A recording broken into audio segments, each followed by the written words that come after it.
Sorry, silakan.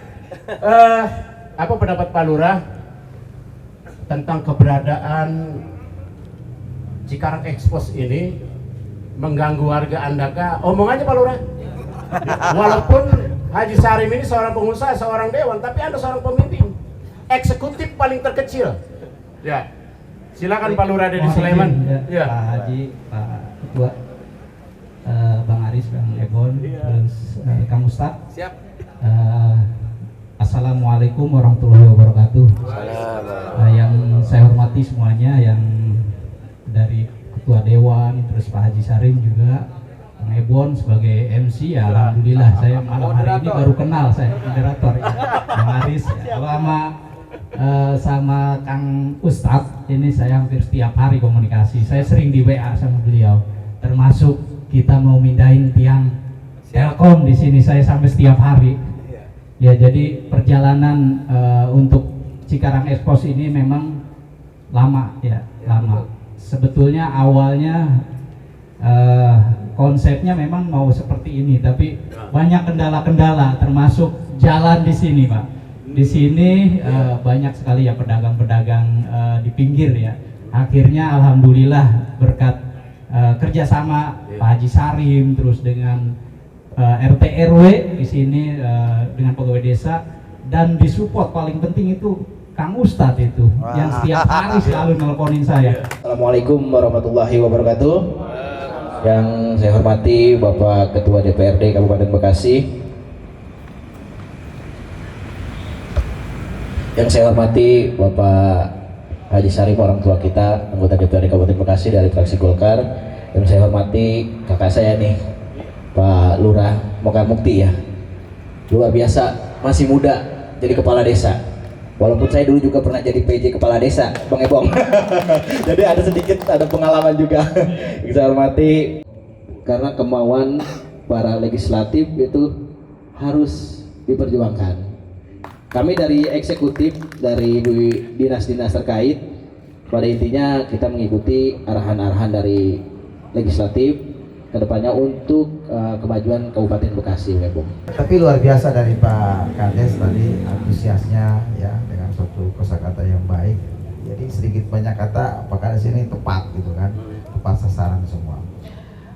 Pertama terkait dengan apa yang dikatakan Pak Dewan, sahabat saya Pak Haji Sarim, bahwasanya kita sangat bangga punya rekan yang notabene ada suatu jiwa pengusaha tapi peduli ya terhadap masyarakat, yaitu dengan terjun ke dalam dunia politik dalam rangka apa? Membangun daripada lingkungan. Apa yang menjadi kurang baik dalam tanda kutip menjadi jauh lebih baik. Nah, itu fakta bahwa kalau bicara untuk memperkaya diri ya tidak untuk menjadi dewan. Karena di DPRD itu adalah satu tempat mengabdi ya dalam tanda kutip, bukan mencari uang. Ya terbukti ya, apapun itu kita memang tidak sebanding dengan suatu pengabdian kalau bicara suatu jabatan. Jadi saya sangat mengapresiasi daripada keberadaan Pak Haji Sarim, terbukti dengan menjadi anggota DPRD. Alhamdulillah dikatakan Pak Kades lingkungan menjadi jauh lebih baik. Saya mengapresiasi, itu adalah poin yang pertama. Yang berikutnya, ini menjadi suatu hal yang menarik manakala dikatakan tentang apa ya, geopolitik, bagaimana mengacu kepada 9 sebenarnya ya, 9 kepala dinas yang kosong.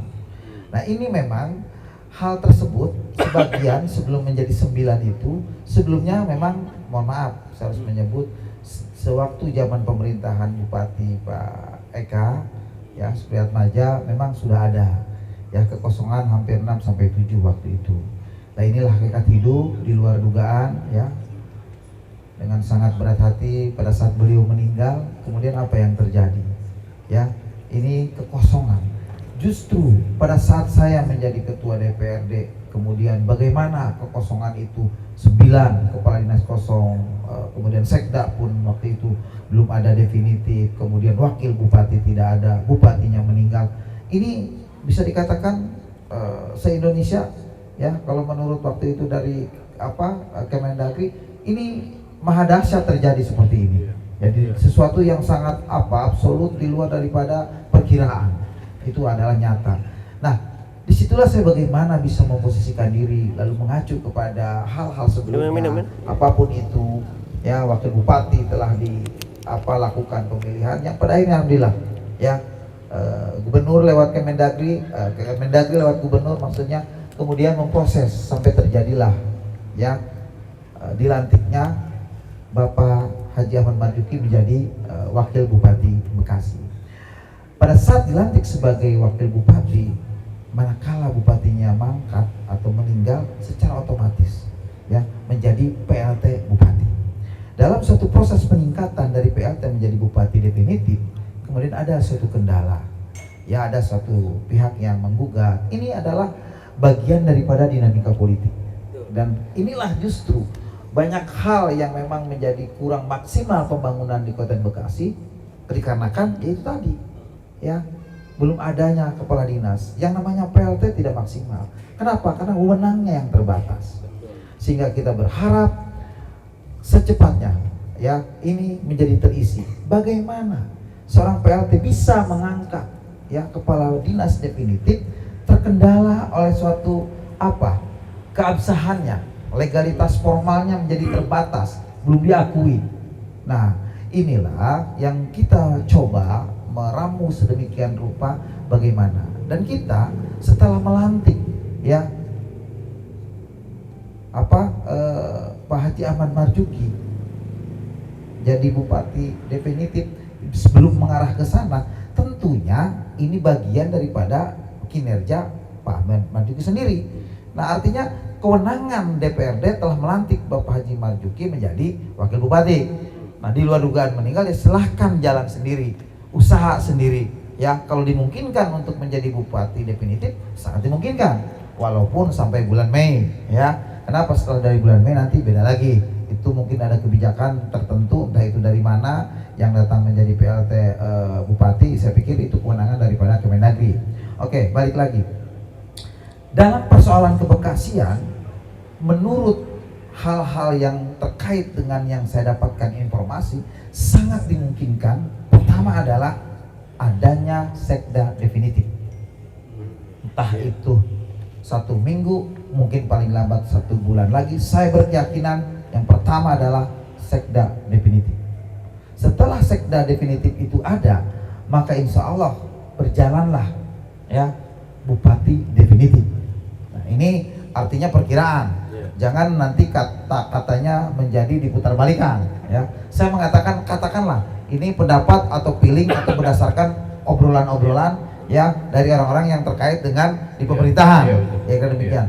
Pada saat bupati telah definitif, maka sangat dimungkinkan dan diwajibkan ya harus mengisi dan melantik dinas-dinas yang kosong. Tadi 9 di situ tuh ya, Adinda ya, Bang Aris ngomong bupati wajar dong saya jadi sekcam kan gitu kan. Nah, itu momennya tepat. Tapi kalau sekarang ngomong berharap pengen jadi sekcam, bupatinya belum definitif, kata bupati belum mikirin lu, gua aja belum jelas kan gitu ya kan. Nah, ya kan. Nah, ini adalah rentetan tentang bagaimana terjadinya sampai bupati definitif. Dan dengan tadi semuanya pada saat definitif, maka saya yakin pemerintahan di Bekasi akan lancar, dan kemudian insya Allah akan menjadi lebih dinamis dibandingkan saat ini. Kenapa? Karena tidak ada lagi suatu dinas yang mangkrak atau apapun pengerjaannya. Yang terpenting adalah setelah definitif otomatis menjadi optimal dari sisi kinerjanya. Itu poin yang kedua. Lalu yang ketiga tentang apa tadi? Ya, terkait dengan tanggul, ya kan? Nah, ini jauh lebih menarik nih. Kalau sampah dulu ya tadi. Kalau bicara sampah, sebenarnya kita ini justru ya sangat sangat berkontribusi besar terhadap banyaknya sampah. Kita mengakui itu. Karena penduduk Kabupaten Bekasi yang sudah mencapai lebih dari 3 juta jiwa, ini menunjukkan begitu banyaknya ya kegiatan hilir mudik segala macam, dengan begitu banyak keinginan dan segala macam, maka akan dengan nyata menimbulkan banyaknya sampah. Ya, penanganan sampah inilah yang belum maksimal. Saya belum bisa mengatakan terlalu jauh. Kenapa? Ya tadi lagi-lagi ya, dalam menangani sampah pun bukan hanya satu kepala dinas. Ini kan akan berbenturan dinas dengan A dengan dinas yang B. Artinya satu sama lain saling bersentuhan. Disinilah kemudian pernah saya mendengar ada pihak-pihak swasta yang akan mengelola sampah, ya kan, menjadi lebih modern, sampah-sampah yang tidak layak dipisah-pisah, bahkan sudah ada bank sampah. Kita harus merespon, ya. Nah, disinilah bisa saja nanti dinas pariwisata ataupun koperasi, ya, dan UMKM dimungkinkan untuk melakukan suatu kerjasama penjajakan MOU dengan berbagai instansi dalam rangka apa? Meminimalisir terhadap keberadaan sampah. Nah, adapun sampah-sampah yang sudah tidak bisa dipilah-pilah lagi, maka dimungkinkan adanya suatu pengolahan sampah yang apa? Yang modern. Karena saya mendengar ada pihak-pihak yang akan mencoba ke arah sana dan kemudian ini sedang digodok. Bagaimana mau terlaksana hal tersebut? Lagi-lagi kepala dinasnya juga yang masih PLT. Jadi lagi-lagi ke situ, ya kan? Nah, saya pikir tentang sampah. Nah, ya mudah-mudahan lah, ya. Lalu yang berikutnya adalah tentang apa tadi? Tanggul. Nah, kemarin Komisi 3 terjun, ya, tentang bagaimana ingin tahu keberadaan pengenangan tanggul. Bahkan perlu saya sampaikan bahwa sebelumnya kami DPRD teristimewa Komisi 3 telah mengundang, ya, pihak BBWS yang berkaitan dengan yang berhak menangani tentang tanggul. Ada Citarum Harum berkomunikasi sudah, ya kan, yang kemudian menjanjikan akan ada penanganan 2 kali, ya. Komisi 3 mengundang, kemudian setelah itu kami berkoordinasi dengan eksekutif. Pak Bupati, ya, PLT dalam hal ini Pak Haji Ahmad Marzuki telah mengeluarkan surat kepada Kementerian PUPR. Pada saat belum direspon, yang kedua kalinya 10 Januari mengirimkan surat lagi dengan apa? Dengan disertai bukti-bukti bagaimana tanggul ini kritis segala macam lewat foto-foto dan lain sebagainya dilengkapi. Sampai seminggu kemudian belum ada respon. Yang pada akhirnya saya sendiri terjun berbarengan dengan Forkopimda, ada Pak Kapolres, ya, Pak Bupati, Pak PLT, kemudian ada juga perwakilan dari Pak Kejari dan semuanya Forkopimda. Itu termasuk dari Pak Dandim, ya, yang mewakili. Itu dimungkinkan penanganannya itu memang ada, tetapi di sini saya melihat tidak terlalu maksimal. Kenapa tidak maksimal? Ternyata tanggul-tanggul yang dikhawatirkan untuk jebol itu hampir lebih dari 40 titik. Tolong digarisbawahi, bukan hanya satu, ada sekitar 40 titik. Dan BBWS berkoordinasi dengan Jawa Barat, dengan kementerian, berbagai kementerian yang terlibat di dalamnya, kemudian apa? Melakukan suatu penanganan, di mana dalam penanganannya tersebut adalah lebih dari 20 ditangani. Kemudian yang memang paling kritis yang sewaktu kita meninjau ke lapangan, dalam isi, ya, dari BBWS mengatakan, Pak, kami sudah maksimal seperti ini adanya. Pak Bupati PLT mengatakan sudah 2 kali. Kita tanggal 18 ngirim surat tanggal 10, ini udah 8 hari nggak ada juga. Sementara cuaca sudah semakin apa, dikhawatirkan mendung segala macam, dikhawatirkan takut hujan di Bandung, kemudian banjir, ya kan, di sana. Tentu akhirnya akan mengalir kemari. Itu yang menjadi kekhawatiran.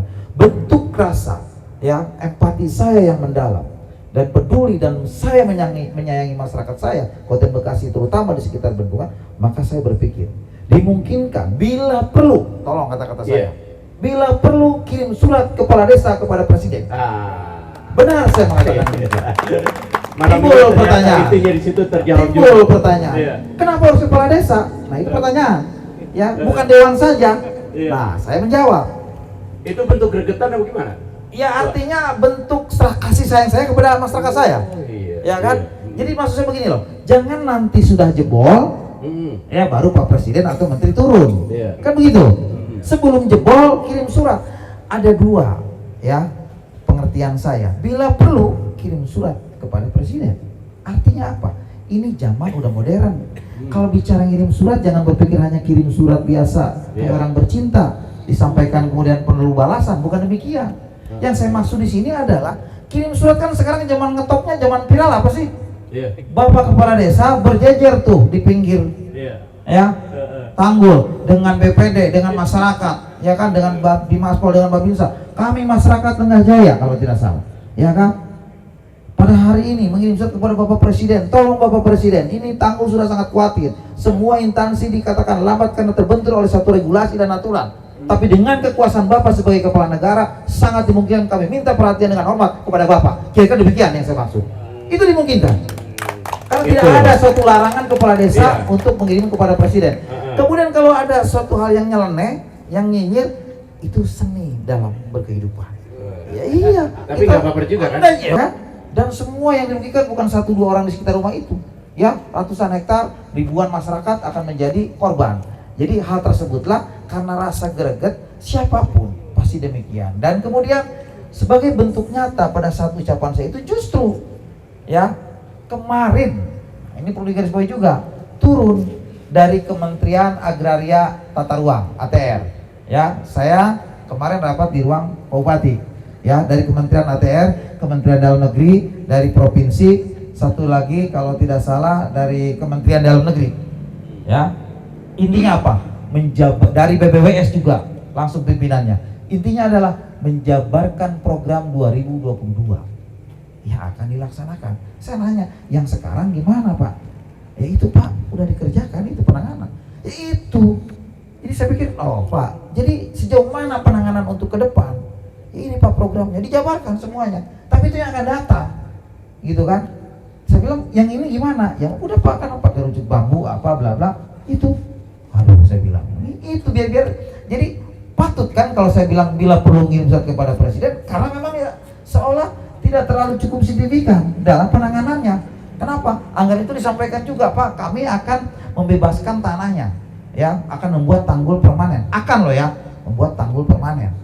Ya berarti kan saya bilang kalau ini persoalannya jebol ini beda lagi baru akan. Kenapa? Kembali bahwa seorang pejabat dimanapun berada dalam suatu lingkungannya, ya terkerangkeng atau terikat oleh suatu regulasi, suatu aturan, suatu kewenangan, ya tidak serta-merta.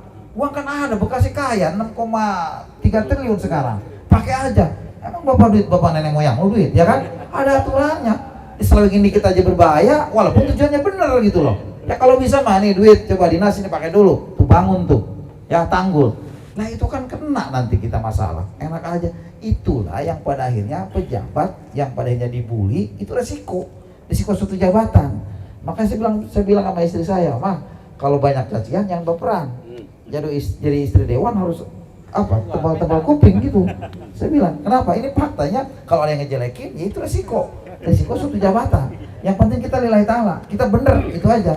Jadi kesimpulannya kalau para pejabat itu ya sekali lagi jangankan salahnya, benernya pun kadang kita salah, kan begitu ya. Bagaimana nggak salah orang jadi sekcam dari dulu nggak jadi ya kan? Nah, gitu. Biar yang lain pada mendengar ya, Maris gitu. Kira-kira gitu Bang ya. Iya. Jadi saya bersemangat menceritakan ini sekali lagi. Bagi yang nyinyir, bagi yang mempersoalkan itu sah saja. Tapi saya akan berpikir, wah berarti ilmunya masih dangkal. Ya gitu aja, berarti belum nyampe keilmuannya. Kira-kira gitu Bang ya. Jadi kita enjoy aja, kan gitu. Terima kasih. Terima kasih. Waduh keren bener ini ketua kita. Jadi diskusinya kita rubah. Itu sebenarnya refleksi Bekasi, Kabupaten Bekasi 2022. Saya rasa tidak objektif itu. Dan ternyata diskusinya kita ganti judul. Ben Holik menjawab, Haji Sarim Saifuddin menyaksikan. Gila. Jebakan saya sebenarnya ini. Ini kok Ben Holik dibully terkait ini kan gitu. Kita panggil aja. Ya kan. Diundang. Pokoknya diundang aja. Diundang. Ya. Artinya Ben Holik menjawab, Haji Sarim menyaksikan. Terima kasih teman-teman. Maaf tidak ada ruang untuk kita tanya jawab dikarenakan waktunya sangat terbatas. Bekasi tetap berpikir, Bekasi terus berjalan. Ya. Bekasi terus membangun, Bekasi harus maju. Kita harus mengimplementasikan perjuangan Kiai Haji Nur Ali. Ingat kata-kata beliau, ya, kalau Belanda saja sudah kita kalahkan, kenapa kita tidak bisa membelah bumi? Wallahu a'lam bishawab. Wassalamualaikum warahmatullahi wabarakatuh. Waalaikumsalam warahmatullahi wabarakatuh. Karena Bekasi ini perlu perbaikan semuanya, segala lini. Siapa kira-kira pemimpin yang hebat tuh? Kita lihat nanti. Ini Pak Lurah, kalirnya sekarang nih. Mantap. Saya ingin tahun ini kita bisa membantu gerobak ke usaha-usaha kecil nih. Mudah-mudahan bisa di sini Boleh kita nanti kerjasama. difasilitasi juga seperti itu. UMKM. Karena kebetulan sekarang awal 2022 nih, kita RKP-nya sudah mulai ditutup gitu. Ya mungkin nanti dari Pak Dewan bisa. Pelaku usaha sendiri Pak Lurah mungkin Utamakan masyarakat kita dulu gitu. Oke. Lengkap Pak Lurah. Dede Sulaiman, Eskom, Kepala Desa. Iya, Kepala Desa Mekarmukti. Oke, makasih Pak Lurah. Siap. Program dari Cikarang Ekspos menggelar acara dialog publik. Nah, menurut pandangan Pak Ketua DPRD, karena ini adalah undangan yang perdana, seperti apa ya tanggapan Pak Ketua DPRD? Oke, baik. Ya, pertama tentunya saya mengucapkan terima kasih kepada owner maupun sahabat saya nih, Pak Ustadz Nawawi. Siap. Ya, Bang Ustadz. Di mana ini merupakan suatu kehormatan ya, karena ternyata alhamdulillah saya berbicara, saya nanya apa yang akan dipertanyakan, saya bilang beliau sendiri nggak membocorkan, ini uniknya gitu loh, bener-bener kami spontan semuanya kan, bahkan malah yang saya berharap supaya dibuka, beliau sendiri waktu tentang apa tadi tanggul ya kan, malah nggak dibuka, nah malah bertanya tentang sampah dan yang lainnya. Saya pikir ini bagus dan oleh karenanya ini bisa dijadikan suatu pembelajaran dan pengetahuan publik ya, di mana tentang kebekasian akan bisa terus diceritakan dan diungkapkan kepada publik supaya tentang hal-hal yang sepele apapun, apalagi yang terupdate dimungkinkan untuk diketahui oleh masyarakat Kota Bekasi. Cikarang Ekspos ya, Cikarang Ekspos ini menjadi suatu tempat cikal bakal wisata kulinernya ada, UMKM-nya ada, pengetahuan. Amin, amin. Ini suatu model tersendiri yang sangat unik dan hebat. Kira-kira demikian. Nakalnya juga ada. Mungkin masukan-masukan dari Pak Ketua nih terkait kegiatan diskusi publik yang perdana di Cikarang Ekspos ini mungkin apa aja nih Pak?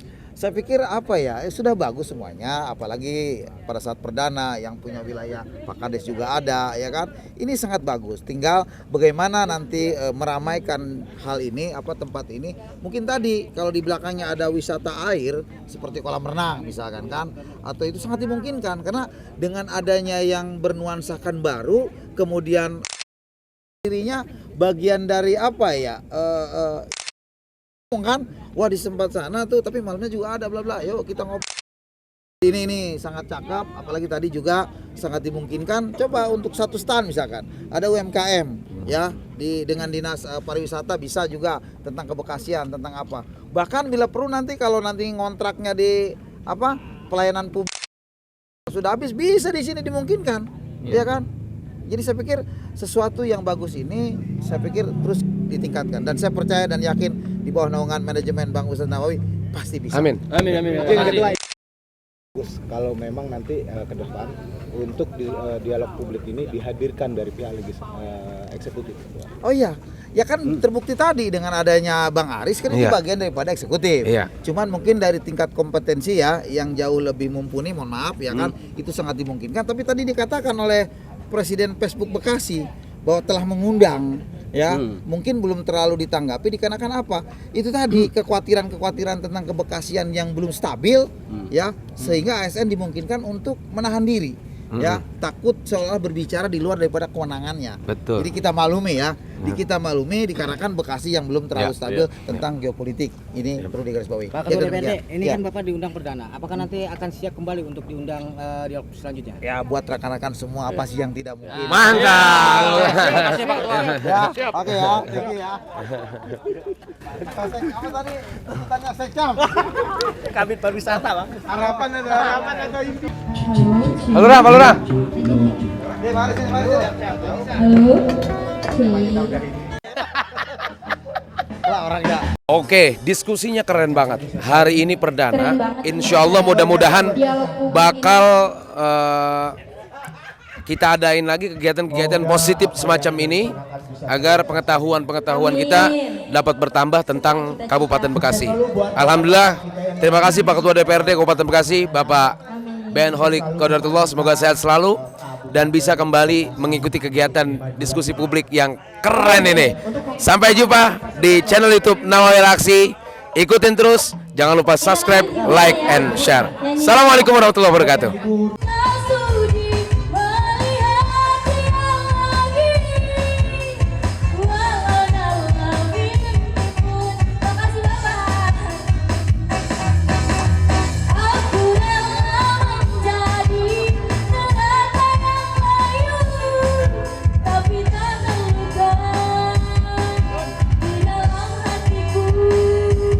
Karena dia